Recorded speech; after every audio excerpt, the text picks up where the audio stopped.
All right, everyone. Welcome back to the third section of multi-level linear models. In the first section, we talked about cluster data and how the use of cluster data is many times by design. And where it is not by design, you have to adjust for it or control for it in your models, or else you'd be violating the principle of independence and you'd be leading or you'd be creating bias in your studies. In the second section, we talked about fixed effects and we also looked at random effects. We looked at fixed and random effects as a way to control or to adjust for your cluster data when you're doing a hierarchical linear modeling. In this section, we're going to talk about random slopes. And very briefly, a random slope is when we talked about earlier, when we talked about your fixed effects, we looked at a null model, and then we looked at a model with individualized level covariates. But when you're talking about a random slope, you're also looking at how an individual level variable predicts an individual level outcome, but across the group level variables. In this section, what we're going to be, to understand this clearly in this section, we're going to be looking at several examples. And so perhaps the grammar of what we're doing may not make sense now, but it will make sense as we go through 3 or 4 examples. So let's look at the title or the research questions that could form the examples that we're working with. And so we have here, does the gender difference in BMI vary across schools? So you know that your schools will be your grouping variables, but now you have your individual level variable, which is your gender, and your individual level outcome, which is your BMI.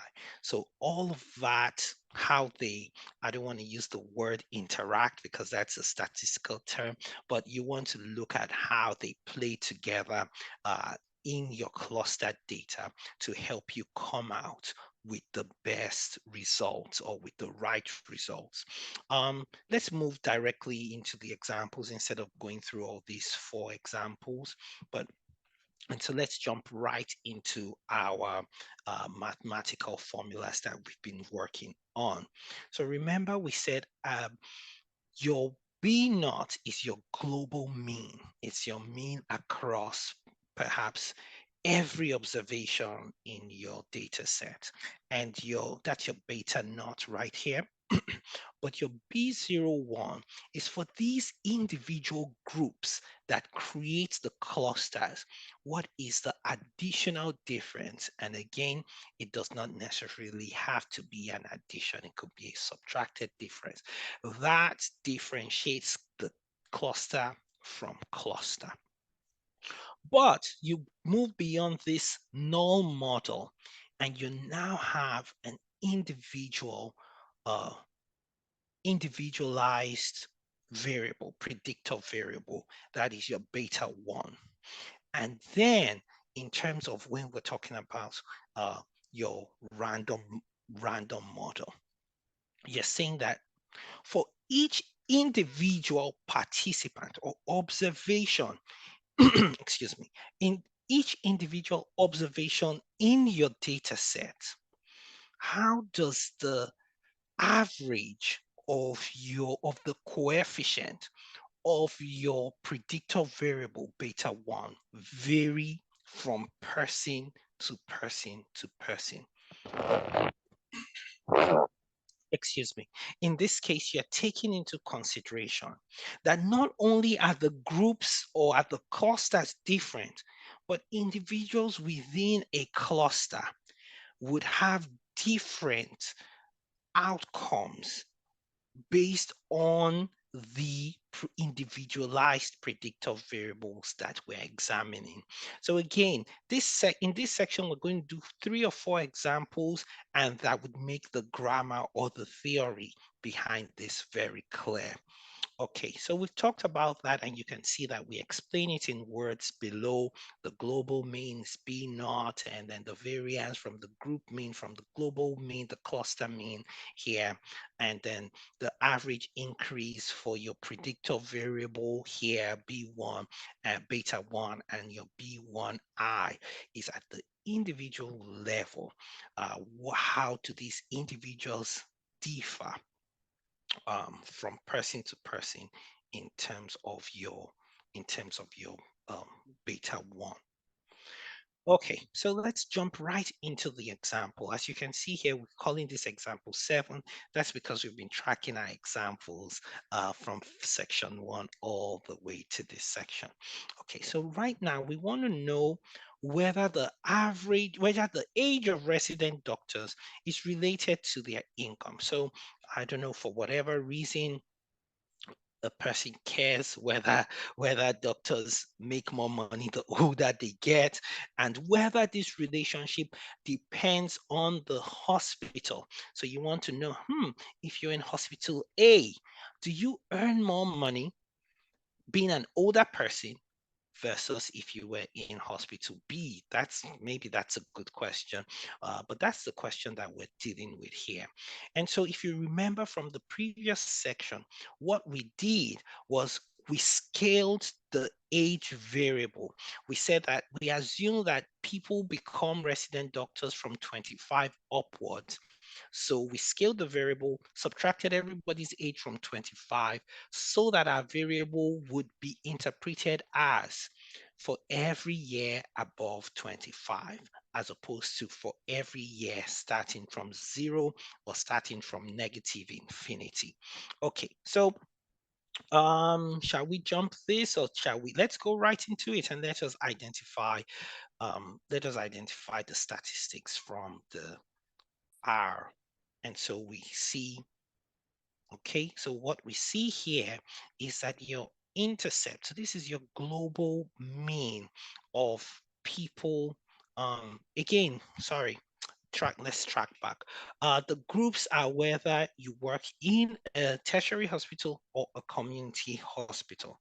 So what we're saying here is, if you work in a in a non-tertiary hospital, what is the average for everybody? What is the average if everybody was just regular, not working in just working in a community hospital?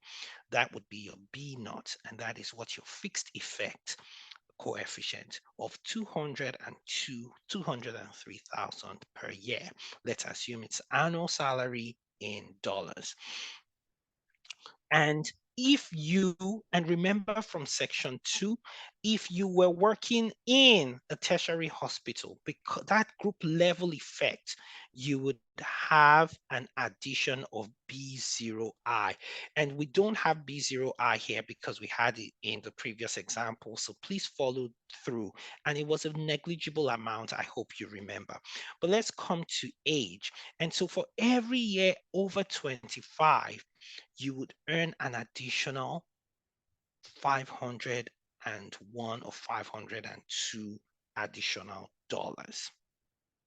And you can see here both the global mean for each individual or for each group, and the age for each individual person has the variance and the standard deviations here. So they vary, and that's why we're talking about random effects. There's a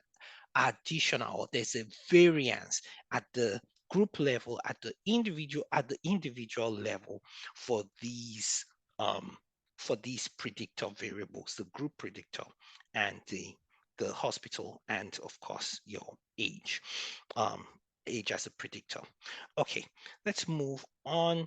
So you would probably have noticed that there is, compared to the last time we did this, when we were not talking about random slopes, when we're just looking at the fixed effects and the random effects, there's a new statistic that is printed out, and this is the correlation. And the question you would ask is, correlation of what? It is the correlation between the random effects of the age as it varies and the random effects of the intercept as it varies. And so it gives you a sense of how important this additional variable you're adding to the model is. If you remember in the previous section, to look at whether this individual level variable was statistically significant, we compared the two models together. And if we had a p-value that was greater than 0.05 when we compared the models, we went with the smaller model. This correlation here begins to give you a sense of how important. And the higher the correlation is, you get a sense that it is important. But what is the threshold? We do not know. We're going to see a couple of examples as we go. Okay.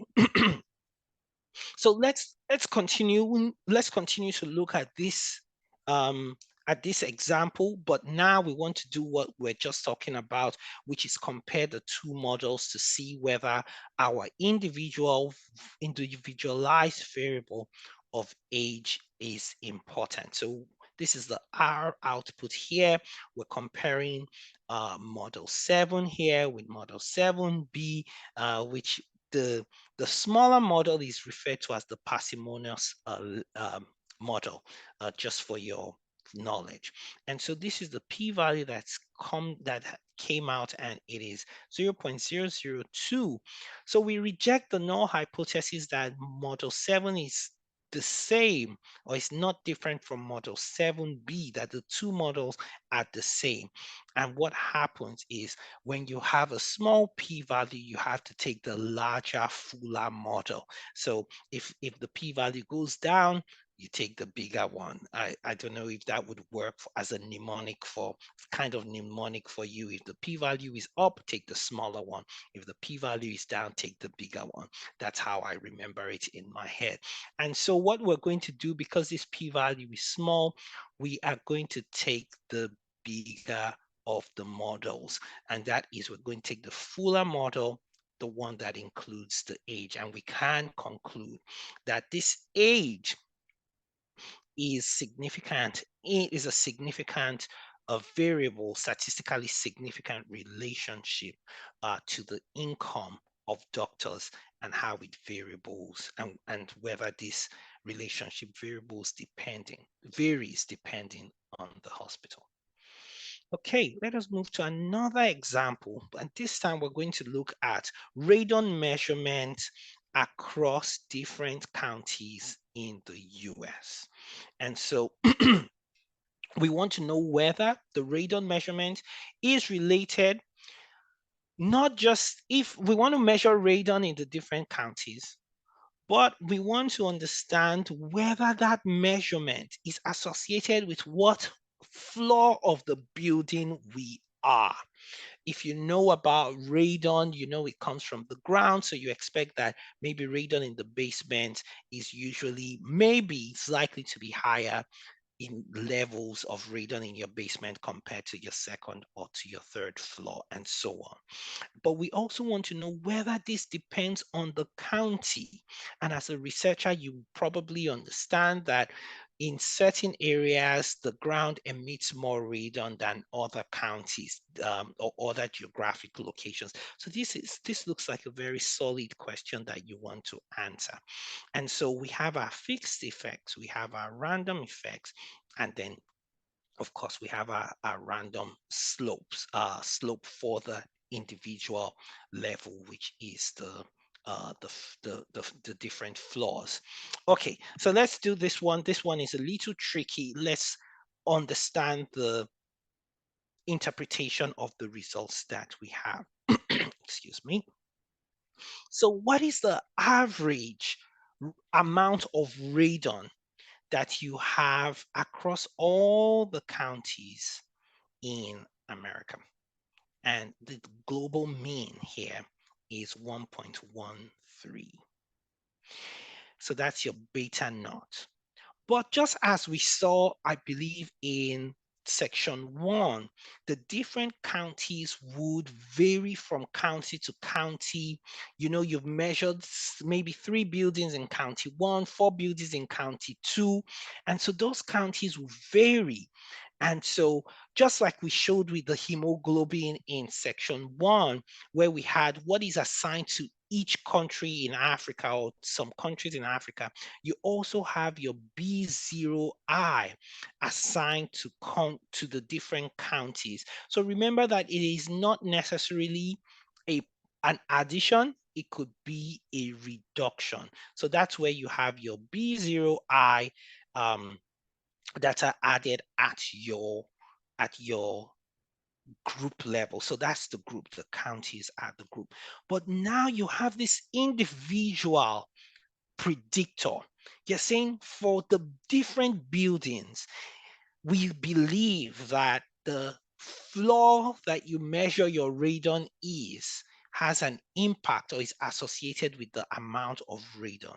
And so what you see here is the coefficient for the floor for in the different buildings. So you're saying on average, excuse me, you're saying on average, when you move from, I'm going to assume that your basement is floor 0 to floor 1 to floor 2 to floor 3. When you move from floor 0 to floor 1 or from floor 1 to floor 2, when you move consecutively, the amount of radon reduces by 0.51. That's what you have here. But now let's look at this correlation here. So this correlation is negative 0.46. So some people will say this is moderate. Some people, depending on where you're working, will say this is strong. So again, we don't have specific thresholds, but we're going to see whether we care or whether including this individual predictor makes our model better. Okay, so we're looking at that. We're comparing the parsimonious to we're comparing the parsimonious to the non-parsimonious. Hold on 1 second. So what we're doing here is we're comparing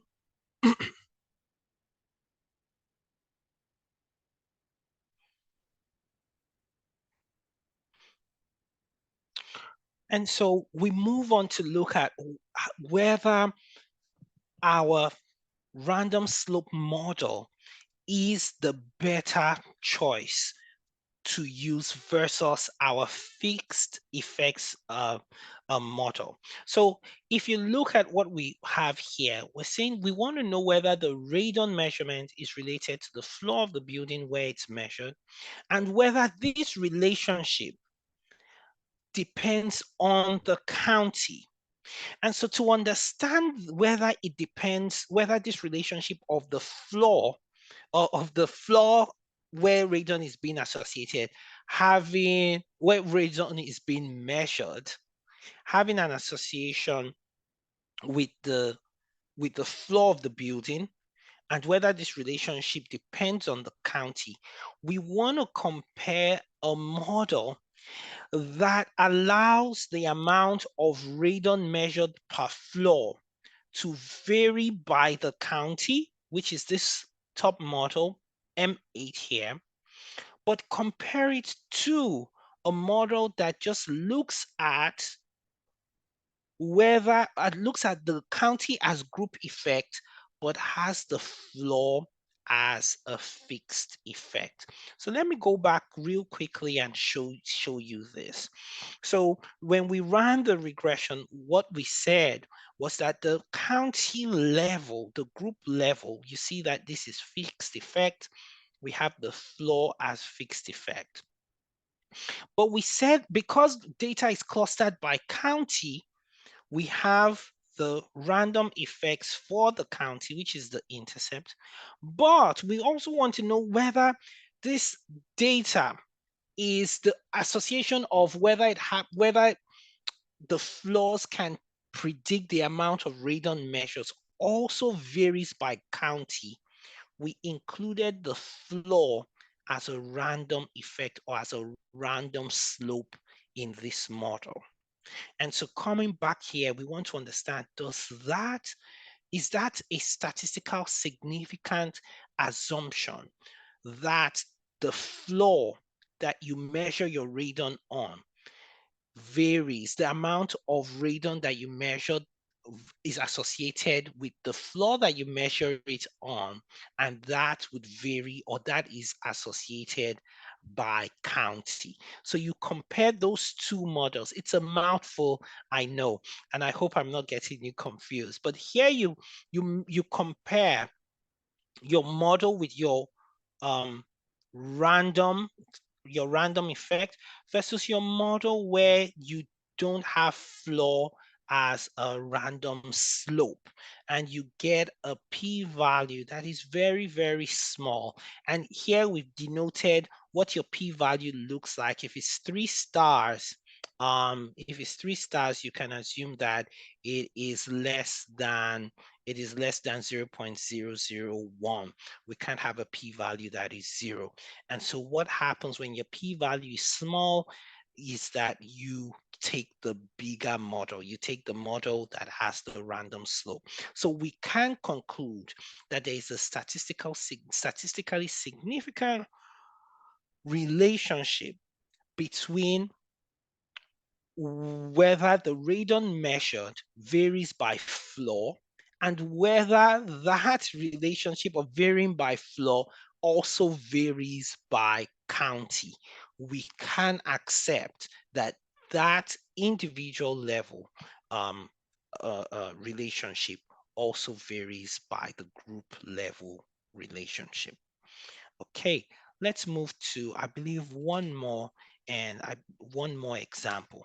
So we're back to this example, this research example again, but now we want to understand whether the gender of resident doctors is related to their income. So example 7 was the age, and example 9 is the gender or the sex of the doctor, and whether this relationship depends on the hospital. So let us plug in our R um, and plug in our model. So now remember that what we're doing is tertiary hospital versus community hospital. So your global mean would be on the average for doctors who are working in a tertiary hospital. And we make this distinction because the variable is dichotomous. So we cannot say it's just the average of any doctor, but it's specifically the average for doctors who are working in community hospitals. And then this B0I is that additional, and again, it can be a subtraction if you are working in a tertiary hospital. And remember that this is based on how you model your data.